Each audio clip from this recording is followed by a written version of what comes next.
Today we are changing the headlight switch on a 2005 Dodge Grand Caravan. If your headlights are flickering sometimes or won't come on when you start your car, it's a common problem with these models.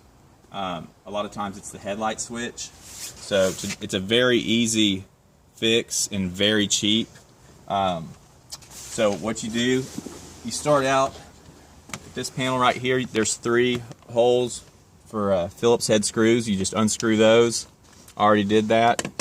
And you reach back here and you'll pop out the switch. I already did that. You'll unhook it. And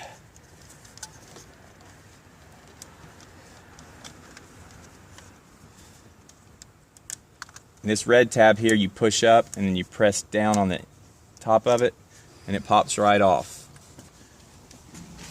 Now you can either buy a new one at your local auto parts store for $80 or you can go to your pick apart and junkyard. I got this for $8. $80 or $8. So this is the one I got at the pick apart, and you do want to make sure that since the 2005 and later models have fog lights, that it has 6 terminals right there for otherwise your fog lights won't work.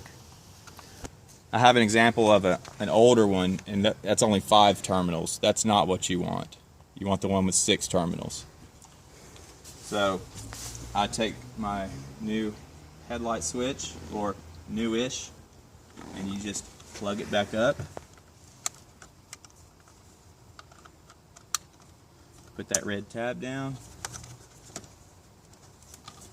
Installed. Just like that. Thank you for watching.